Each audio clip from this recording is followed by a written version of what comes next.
Hey, well, what's up, guys? Welcome back to another episode of The Collision Live. It's me, your host, Daniel, and joined at the desk, as I always am, by the loaded rifle to my old yeller, Mr. Samuel David Kemp. What is up? I think that's probably one of the first movies I think I ever saw, and I still haven't Are recovered. you still working through some of that? Poor old Yeller. Hey, say goodbye to your childhood, kids. Enjoy the movie about a cute dog. Just wait till the end. Hey, we're excited to have you guys join us. Shout out Four Brothers Films in the chat. Excited to have you. If you guys are watching the video and you have access to the chat, check out their channel. You got some cool shorts that I was watching while I was waiting for Sam to finally arrive to the studio as he was running late. And Just in time. Just in time, like a wizard, never late, never early. Sam arrives exactly when he means to. But what's up? Anything going on this week in particular? I feel like there's a ton going on, but I've just, it's been one of those days where you're just sort of coming in screeching, and it's like, yeah, I know there's a lot of stuff happening, but I can't put my finger on it at the moment. And there's definitely a lot of stuff that is happening in culture, a lot of stuff that we're excited to talk about. Again, if you haven't joined us before, it's our weekly show, weekly podcast, where we just kind of look at pop culture, look at just general culture, and kind of through the lens of scripture as a Christian worldview, and just try and dialogue about it, kind of wrestle, navigate it, and just, have conversations about that. So if you're in the chat, love to have those conversations with you. But to start us off, like we always do here at the Collision, first segment of our show, we got pop culture news.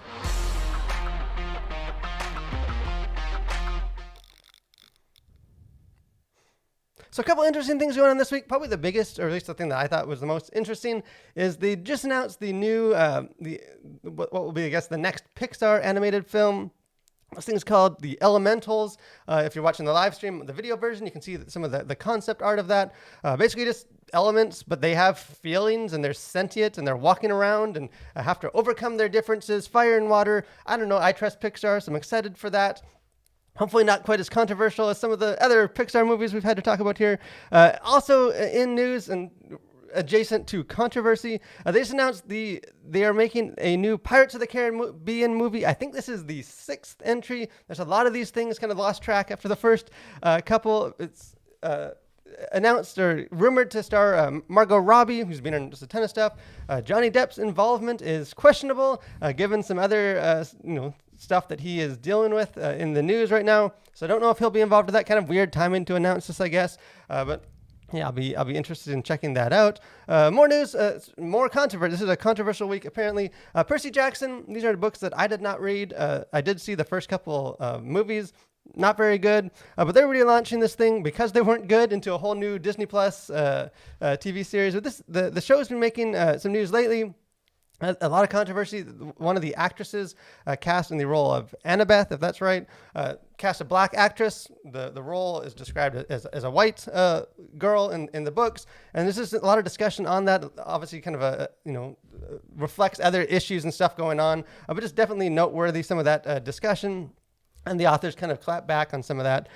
Probably the most amusing and interesting news of this week, Christopher Walken, the one, the only, was just announced that he is cast in Dune Part 2 as the Emperor. And I kind of feel like this is just a total cinematic director flex by Villeneuve. These directors just want to cast the craziest people and put them in big roles. But hey, sign me up for some Christopher Walken in Dune Part 2. And the last... A bit of news. This thing also just was announced. Upcoming film Left Behind, a Rise of the Antichrist. Cue the meme about what year is it.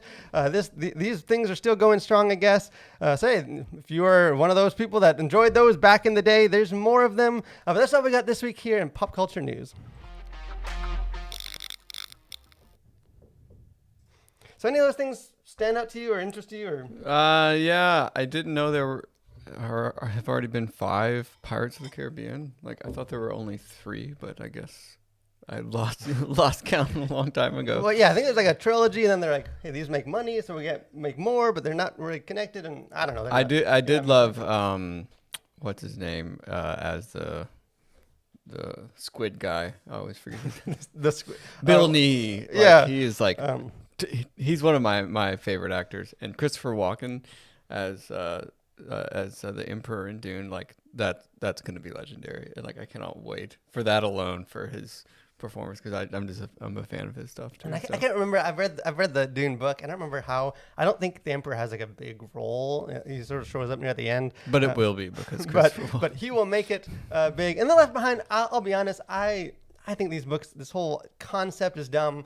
I don't get it. I think there's even some issues with sort of navigating that. I know they're popular, but I was amused. This Left Behind: Rise of the Antichrist. The summary of this movie goes like this. It says, "The only light after the world falls into chaos is a charming new leader who will rise to head of the UN.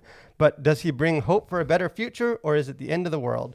And I haven't seen it. I haven't read the book if it's based on one, but I have some suspicions. I'd put my money on, I think we found our Antichrist. It seems like that's going to be the plot of this movie. Hey, is politicians the Antichrist? That seems very on the nose. Yeah. But hey, maybe one week in the future we'll get into more the Left Behind craze. And I remember those things are big.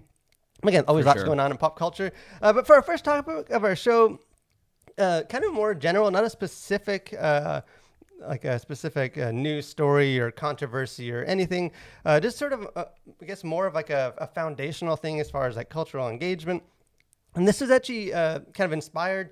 Matthew, I got an email earlier this week from someone that's kind of watching the channel, watching some of the reviews and articles. And it was just a really good email, kind of wrestling with some of this, asking some questions. And I'll be honest, this is maybe my soapbox, is that we get lots of feedback here at The Collision. A lot of it's good. Sometimes it's not.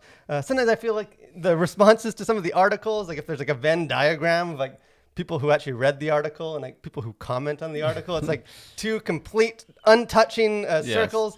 So never the twain shall meet. Yeah, no, there's no bridge between them. But we do get a lot of good stuff, and this was a good email, just sort of asking, where do we draw the line as far as like entertainment when it comes to like profanity, and how do we kind of navigate it? And just make some of those choices. And I was kind of thinking, like, even here on the Collision Live, like and even recently, we've talked kind of like where not to draw the line. Like a couple of weeks ago, we talked about like liberty and not drawing the lines for like other people, and like we've sort of put down the idea of like the very simplistic like no R-rated movies. That's the definitive line. Yeah. But I don't know if we've necessarily talked as much about like. So where do you draw the line? Like, how do you make? I think maybe in general we have. So I thought we kind of get into that. Like, where as Christians, there's a lot of stuff, entertainment and movies and stuff are it's tricky. There's a lot of stuff in there. It's not always easy to know what to watch. There's a lot of options out there. So what is the answer? Like, where as a Christian, inspired. Well, I know you just said it's not easy, but I'll make it easy for you. It's not easy for more mortals. Yeah, exactly. And I think that is. The great response to anything like this is it depends, and that's the definitive answer that nobody wants.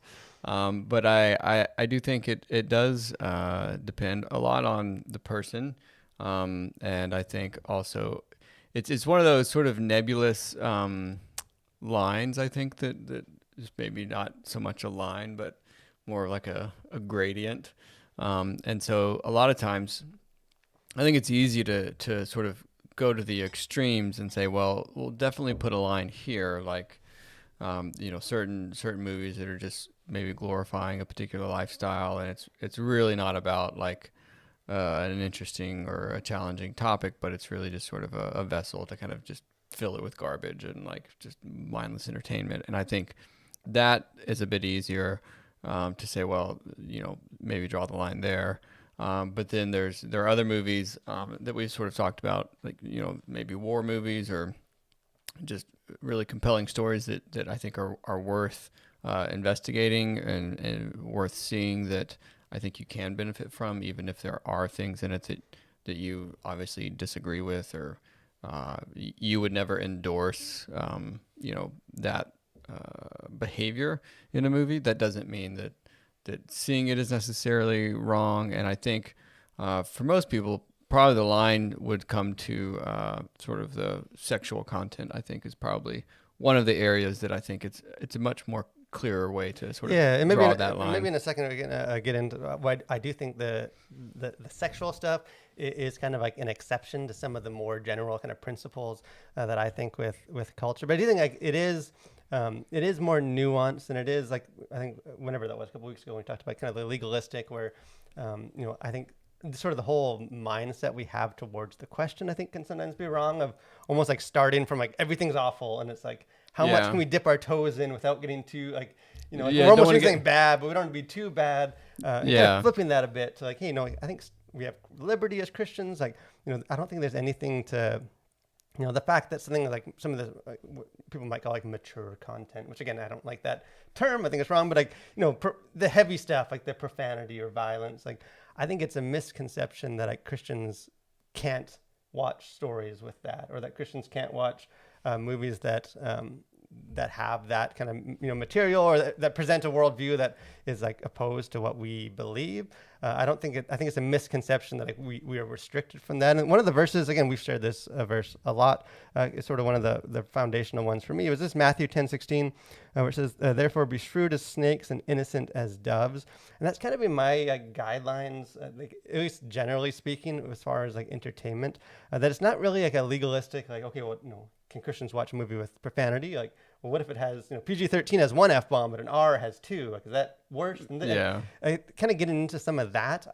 I think maybe if that's helpful for you to guard your own. But as far as like, what's appropriate for Christians, I don't know if like some of that more like legalistic do's and don'ts are helpful. But I do think like being shrewd just mean like discerning, being intelligent, and then kind of guarding your holiness, or like your purity, your innocence, in not in like a childish sense. Like I think it is more of like a holistic thing of like, hey, is it wrong for a Christian to watch a movie that has profanity in it? Like the Bible says, don't let your speech be profane.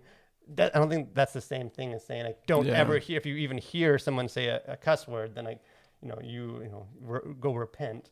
Yeah, and I guess the the pushback that people would probably give to something like that is that sort of the old garbage in, garbage out. I think sort of argument that if you're watching movies that are just filled with profanity, that you're going to start sort of normalizing that language, and then you maybe start using that language, and I think I don't know if you would just perhaps limit the amount of that intake, because I do think what you do consume can have an effect on your behavior if you let it, and usually in ways that you don't think, because like people always, right. like I remember I had a friend back growing up that was like, these movies just don't impact me, and it was just filled with filth and stuff, and like I think it was, we could see from the outside it was, but he was sort of like, I can hear this stuff or see that stuff, but it doesn't affect me. And I think sometimes like from the outside, it's like I think we need to take it seriously that it impacts us.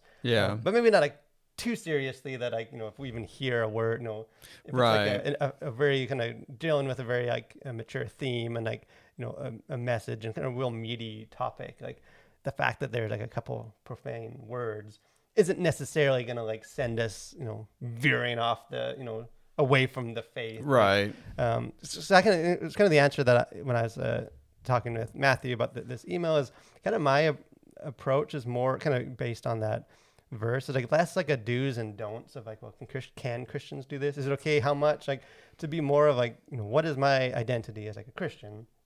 And is this, entertainment or movie or whatever it is, like, is that consistent with who I'm called to be? Because I think that, like you said, like there is differences, like profanity in like a war film, or just something that's really like highlighting just like the depravity of man, or like that's you want to necessarily just only watch that kind of stuff. Like that is different to me than like a raunchy comedy where it's just like every third word is an F-bomb, and like it's not dealing with it. It's not like authentic. It's just sort of reveling in profane speech.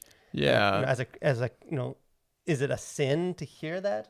I don't know if you can, like, biblically speaking, be like, hey, it is definitely a sin if you hear that. But like, is it wise? Is it discerning? Is it shrewd? Is it like compromising my, my innocence? Like, I think it is. Like, I think Christians, that's not consistent with like who we should be as Christians. Yeah, and I was trying to actually think on the way over here that I really don't. It's interesting that I think it seems, at least to me, that there's far fewer like raunchy comedies these days. Maybe it's just I don't pay, like I'm so out of the loop on comedies, and I don't know if that, and this is sort of maybe slightly adjacent to what we're talking about, but it seems that like a lot of the movies today are sort of more like serious and like quote unquote mature, and it's all about sort of these darker themes and like a bit more depressing, I think, in general. And maybe that's just what I'm seeing or like what comes across my feed, but it seems like there's way fewer of those sort of just kind of off the wall, just trash throughout, like into all the rest of the right. And I wonder too if that's partly because of our, one maybe good thing about cancel culture is like comedies have less license to sort of just go off the walls and just be total just garbage. But I don't know. It's just, I was just kind of thinking through some of the big blockbusters, and I don't feel like there's that much comedy anymore. And that tended to be, I feel like, at least growing up, like that was where you got a lot of the the bad stuff, as we kind of or I call it, with like reviews. Yeah. But I do think there is like, and I think because it's more just kind of dispersed throughout all entertainment, like Christians do need to be like, it's not a silly idea to be like trying to guard ourselves and draw right. Like we every Christian, it would be foolish not to sort of ask that. But I think maybe like framing that though less of like, hey, is this a sin if you're exposed to this, or is this, and more just like, hey, is this wise? Is this going to build me up? Is this going to cause me to, is this going to affect my character to where my thoughts are profane, or I guess an impact? Like, is it right? Less of like is it ever okay for a Christian to do this, and more just like, as Christians, like, is this the sort of 2-hour commitment of time? Like, is there anything edifying in this? Like, because I think there is some stuff that has material in it that I don't approve of, but like I think it's this, either it's just a great made film and like I want to just appreciate it as like an art form, or else it's like enlightening, or there's like the grittiness of it actually like helps the stir different emotions, that like a real sanitized version.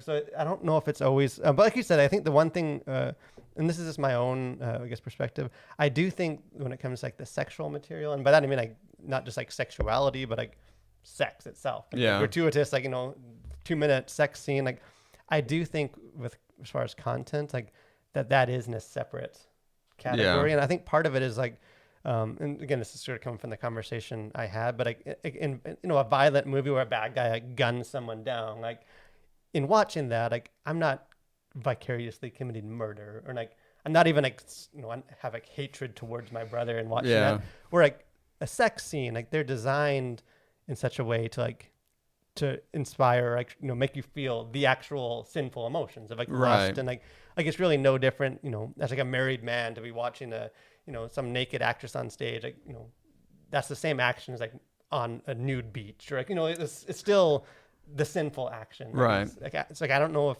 I think stories can deal with sex. I think the Bible deals with sex all the time, but as far as like some of those scenes, like that is to me where I'm definitely the most conservative. Like, I won't even like movies to review and stuff. Like I won't go to a theater with a movie that I know has that stuff, right? Just because I don't have like a control over like a remote control. So I do think that is a little different. But I think some of the other like the violence and the profanity, I do think it is a more like holistic thing, and not necessarily like where you draw the line. Any other thoughts with the? No, I mean, I think again, I really like your approach to it. Just thinking of it as more of a holistic approach to it, and not just like I think we want the sort of narrow like checklist, like, well, does it fall in line with this, and if so, then whatever those are, that like a those charts, like if yes, then go to the next thing, and then if no, then go back to the beginning and start again. Again, I mean, I think that's what humans want all the time, is like we want sort of that easy button that says, just make the decision for me, so I don't have to think about it. And but I think some sort of a common theme throughout our shows here is just, you do actually need to think about some of these things, and it is worth having a framework so that you can navigate some of these entertainment and even just like choices. Then we can move on to the next segment of our show. But even just like trusting like the Holy Spirit, like I think that like the Holy Spirit is a better guide for Christians than like some secular rating system that's going to tell you what age is appropriate. Like, right. And I think if we are sinful and we can justify stuff, like I know for me, even just having accountability, like there's some shows I know is probably going to be fine going to the theater, but like other the stuff I'm more careful about, like I'll watch with my wife, and like, so that if she senses something in her spirit, like we're just not comfortable with where this is going. Like, so I do think there is help and or value in kind of accountability. I do see Monty in the chat says big budget R-rated comedy movies are largely extinct. Hallelujah. That was my words, not Monty's. Raunchy stuff is now cheaper on streaming, which I think is the case. Like, yeah, that's probably true. She was watching some lame show on Netflix the other day, and like afterwards, she's like, it was a lame movie, but it was refreshing that like it didn't have bad stuff. Like it wasn't like so much. We're just so like desensitized to how much stuff there is like on streaming. But hey, let us know if this. I know it is a difficult conversation. I think sometimes we want easy answers and there isn't, and sometimes that maybe can make us frustrated. But I do think that's why it's worth kind of talking through, and I think that's even why it's worth discussing, like we do with movie reviews here, like individual movies rather than like don't watch this type of movie or don't watch horror movies. A little more broad. But speaking of other conversations that at least I think are definitely worth having and important as the church and as the Christian community, the next segment of our show, we have Host Corner.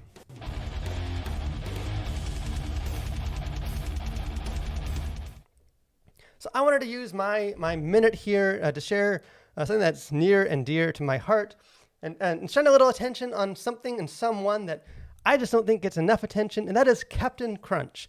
This is definitely the most, in my opinion, the most underrated cereal that is on the market. It's tasty, it's diverse, it is a genius in how it markets itself. So let me break this down for you. And you can see if you're watching the video version, you see sort of like, it's almost like the evolution, the classic chart, the evolution of Captain Crunch. You got the OG original Captain Crunch. Couple years down the road, started throwing in those tasty, colorful berries, and eventually they just kind of did away with the old Captain Crunch and this only berry cereal. And I think this, it's so yummy that we didn't even realize that this is a completely different cereal. It's not even the original Captain Crunch. There are no Captain Crunch nuggets. No need to even throw in marshmallows to try and like bribe kids to enjoy it. It is good enough on its own. And just the diversity of it. You can see if you're watching the screen, the second ones, you can do a lot with those little colorful nuggets. Peanut butter, cotton candy, one of my favorites out there. And probably the best, which is even more different. It's not even Captain Crunch. The sprinkled donut crunch. Absolutely the best cereal on the market. If you see this thing, I threw down some boxes of this back in college. And I will say, I know I'm out of time. I can't go on and on. But as I was thinking about this thing, like what makes Captain Crunch Captain Crunch? It looks different. You have different flavors. If you kind of distill down the essence of Captain Crunch, I kind of realized I think it is the crunch. It might not look the same. It might be in the shape of a donut or a colored berry or just normal little pellets. But every one of those boxes, you get that standard classic crunch texture, which is why I think we're not talking enough about Captain Crunch. And and the guys is a pirate, so you can't go wrong with that. Yeah. But are you a Captain Crunch guy? Oh, definitely. And it was funny as you were talking. I had the same thought that Monty just mentioned in the chat: the roof of mouth, the destroying cereal, as it's also known. Because you just you'd eat a bowl or two or three of it and it would just totally wreck the roof of your mouth. And I remember that, and still worth it. Because I had a cousin that we'd have sleepovers and they had Captain Crunch. We didn't have Captain Crunch at our house because there were 6 kids and it was porridge and Cheerios because that's the way it goes. So anytime we'd go over, we'd be like, oh yeah, we're putting down a few boxes of Captain Crunch. And I never graduated into all the diversity of Captain Crunch. I was the OG, that's the OG Captain Crunch. Can't go wrong with it. I didn't have time in my breakdown to also note that one of the few cereals that you can put milk in and have more than 60 seconds to eat before it's just this soggy goo. Oh yeah. I don't know, it's just the texture is so compact. It is so crunchy. You can go it lives up to its name. It lives up. Say Captain Crunch, and definitely shout out of Megan Brown, now Megan Kessner. She introduced me to the sprinkled donut version. And again, hey, your life will probably never be the same. But another topic that is maybe not quite as important as breakfast cereals, but I do think it's one that Christians need to talk about, work through, and it's something that we haven't actually talked about, at least not specifically here at the Collision, and that is sort of the whole concept of the crossover artist. And I think we worded it here on our live stream. Is that still a thing? Here's if you're not familiar, are you familiar with the crossover artist? Yeah. You grew up back in the kind of the 90s when this seemed to be more the okay boomer. Yeah, okay, boomer. Here's the definition from Wikipedia. The source of all source truth of all and knowledge and truth. Here's how it described a crossover artist. It says the term crossover artist may refer to musical performers and groups that are Christian music artists who many times are originally marketed through Christian record labels, radio stations, churches, and other Christian media, but who start selling in the mainstream secular markets as well. And I think we were talking like, just before we went live. I don't know if it does seem like a boomer term, like crossover artists and like Amy Grant and some of the people that kind of originated some of the that idea. Yeah. But I do think like, the concept of like, we might not call them crossover artists because that seems kind of lame. Yeah. But like the idea of like, hey, this is like a Christian band that that they make music for the secular audience, or I think someone like a Lauren Daigle who's like writing like Christian music, and she's a Christian, but like she's also popular outside of the church, beyond like The Fish or like some of these like Christian K-Love or whatever the Christian radio stations are. And even just the way that sometimes we kind of, you hear people talk, like even like kind of like the classic, like we're not a Christian band, we're Christians in a band. That's been around for a while, but in a sense, I think it's usually the people that make that comment are the crossover artists that like, they're trying to say, hey, we're Christians, but like we're not, we're more mainstream. We're not just trying to write for like church kids or whatever. So what do you think about that? Like, what is it mattered? Is this a better way to think about it? Yeah, I mean, I think it sort of goes back to a conversation we've had before, just I think about art in general, like Christian art versus, Christians who make art that's sort of mass consumable. Again, I feel like there needs to be this distinction between like music made for like church worship, and then there's like everything else, kind of in my mind, because when you start getting into like crossover, I don't know, it's just kind of a weird distinction. And I guess maybe it ultimately boils down to like a kind of a marketing thing where it's like parents kind of get the nod that like this band is okay to listen to with your kids because they're like a crossover. So it's like, it feels like rock and roll, but it's, but it's like got nice lyrics and it's safe and that sort of thing. So maybe that's kind of where it comes from.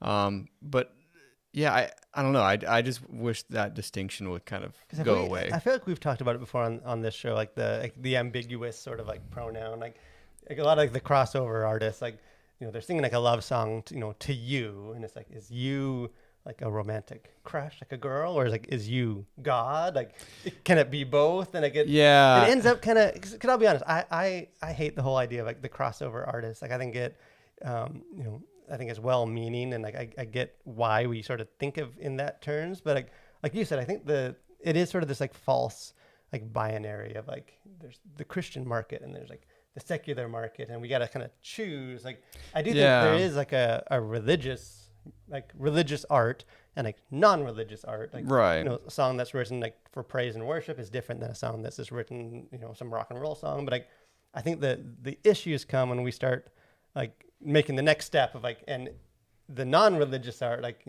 that's secular. So like, that's the world. Like if it's not religious, then like somehow it's secular. And if you're a Christian, you're writing music, like, unless it's like suitable for Sunday morning worship, then like, you're crossing over into the world. And like, I don't know, I think it just, I think this is a bad framework, but I think it also leads to, or maybe just exposes like kind of weird, icky areas of like when people start, when I hear like Christian artists talking about like, I'm trying to write more for like the secular audience. Like, I kind of like, what does that mean? Like, does that mean like usually what they mean is like, I'm trying to like still be Christian, but like, I'm trying to, take away some of my faith stuff or not make it overt. It's not overtly Christian.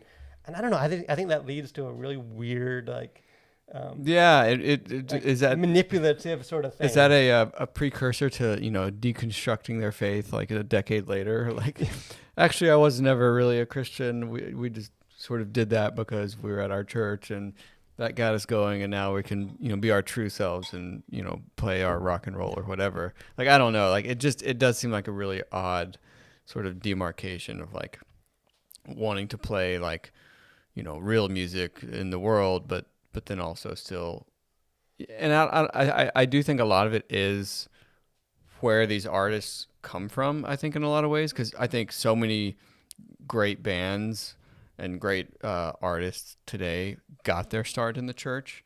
And so I do think there is this sort of tension of like, well, I don't necessarily want to be a worship leader, and that's sort of the track. I think that if you start in the church, that's sort of expected. Like, well, then you're going to just serve the church with your musical ability.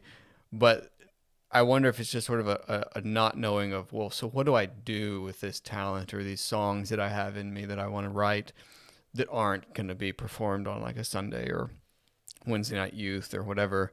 And so I wonder if some of that is partly because there's this creative outlet, but, not wanting to sort of just abandon, their Christian upbringing, but like not knowing, so what do I do? How does that look in the world if I can still like retain my faith and play these songs that aren't like about God? Because I think I think there's I think a wrong expectation, but I think some of it is even fueled by sort of like the market or the audience. Like, Yeah. I remember, were you a 1,000-foot crutch guy growing up? Yeah, I couldn't name a song from them, but I'm sure I. I remember. I don't remember what album they were coming out with, but like their first like song that they released, the single for the upcoming album was like this is a total party song about like. The song is about like a mosh pit, and like I forget what the song was called, but I remember like I was younger when that came out, but like seeing all the comments from that, like that's the first their new album, and like just tons of like, hey, are you guys not are they not a Christian band anymore? Yeah, like, yeah. They're just singing about rock and roll, and like are they going to be Christian songs on the album too? And like this like the irony is like all these people like probably have been to like a concert and experienced that same thing as a Christian, and then it like caused them to question themselves. But this expectation that like an artist has, to, like, if they're not just singing, if they're singing about things other than just Jesus or like the church, then like somehow they're crossing into like trying to live in both worlds. And like I think not only is that like I think leads to this a lot of bad art, but I think it's just a dangerous way of thinking about like faith. Like that hey. Yeah. As a Christian, like, can you not sing about just romance that's not loving God? Like, we're both married men.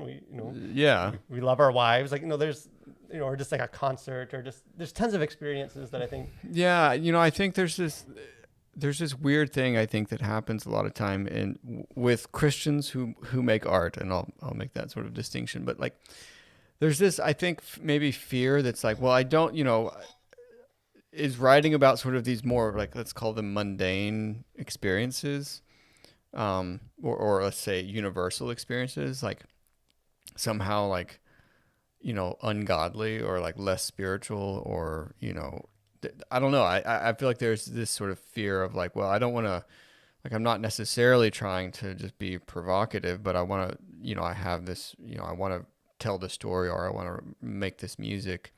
And I want to do it well, and maybe you have talents and abilities in that, but I think there's maybe this like, well, if I do that, then, I don't want to alienate like sort of the church people that supported you up until this point. And then I think there is just this wrong expectation of Christians that are just like, well, if I started out listening to this band that was Christian and wrote songs about God, but now they're not, like, why does there need to be this like, shaking of the faith when it's like, well, this is a song about like loss, and like, or this is a song about dealing with your friend's suicide. It's like, well, that shouldn't shake your faith. Like, let's have a little more broader perspective to say, well, this is maybe a song about life, and it doesn't necessarily need to be this like, rah-rah church think, yeah, song. it's almost like we treat, so it's like the equivalent of like a Sunday only Christian. Like, Yeah. that's sort of how we treat, like, where like, being a Christian is just church on Sunday morning, and Yeah. no other experiences matter. Where obviously that's not what the Christian faith is meant to be, and I don't think that's what our art therefore should be. I guess and then we can kind of wind things down. But I think my response to that is just like, just make good art. Like, make good songs. Yeah. Don't like, I think if you're trying to like, like if your art is this very like a worshipful thing, and like, don't. I have issues of trying to like kind of shave it down and get all the religious elements so that the world might accept it. Like, just make good art. If it's not like a worship song, you're just, I want to write about this experience, like, Yeah. then do that. And I don't think there's like Yeah. any shame or anything like anti, I hope they have more Christian songs on their album, not this song about, raising their kids or something. Like, Yeah. I don't know, like just make good art. Like, I think we worry way too much about like the markets and the Yeah, audience. and I do think that is probably sort of this false expectation that the church or just sort of the church culture kind of puts on artists when they're starting out. And I think we can do better as a church to say, go forth and make good art, like and let us support you in doing so. And that's what I hope to see more great Christian artists do, is make even better art. Like no matter what marketplace that ends up going to, like hopefully you're just doing all that you can and using your talents and abilities in the best way possible. Yeah, I think we've even seen like the world will accept, like gospel music is super, I guess you would call it mainstream. Like, like it's sung on like American Idol and it's all over the place. It's because a lot of these songs are good songs. Yeah. Like, not just, not because they tried to like make it more ambiguous. Like they just say, make a good song. And if people listen to it, like whatever people find it, just sort of, that's sort of out of your control. Yeah. But let us know, is the idea of a crossover artist, do we need to be more careful about that? And, do we need to be more like intentionally like evangelistic and trying to like sneak it into the world radio stations or is that just sort of a wrong way of thinking? Love to have that conversation with you guys. The last segment of our show this week at The Collision, got a couple of things. Encourage you to check out. We will be doing a review for Downton Abbey, a new era. Bring on that sweet British escapism. This is going to be a fun review. I'm seeing this movie on a Friday. Kind of a throwback. Bringing in my sister, who's a Downton Abbey expert. Will we have tea and scones in our review? We probably will. Tune in to find out. Tune in to find out. If you're a Downton Abbey person, I encourage you to check that out. If you haven't already, the review for Doctor Strange, and still out there. I know that movie's still getting a lot of buzz and people talking about it. I've been having some good conversations just in the various mediums of The Collision about that. So check that out. And we just dropped a new article.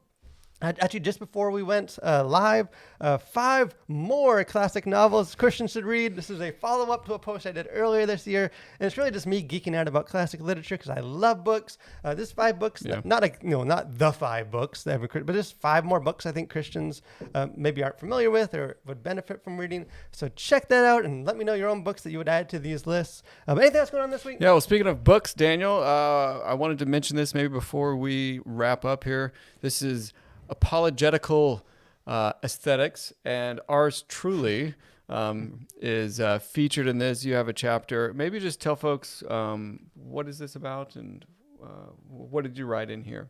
Yeah, so I do have a new book. Always exciting, weird kind of to see your own name. I just wrote one chapter of that book. I think there's like 11 or 12 smarter people than I am that contributed to that. But really, it's kind of a philosophy book. Just looking at art, looking at beauty, and being like, how does this reflect God? Kind of how can you kind of make arguments for God's existence, or at least proofs that point towards God based on like beauty and art and stories and music. And so my chapter's on literature. Of course, I love literature. Called Darwin's White Whale. Just looking at, the fact that we have literature can't really be explained by Darwin, can't be explained by evolution, points towards God. So it's an exciting book. Maybe we'll drop the link in the comments section. Definitely one more time for those in the back. Yeah, definitely a lot of stuff in that book that I think will make you think, can kind of dig into. There is an ebook version that's cheaper than the paperback, if that's. But buy the paperback. Buy the paperback because Daniel's got to feed his kids here. All right, because it looks good. It will look good on your bookshelf. That is for sure. And I'm chapter 2, so you don't have to wait very long. You don't even have to read the rest of the chapters, but you should. And I think this is awesome. I'm super excited to see more of your work out there in the world.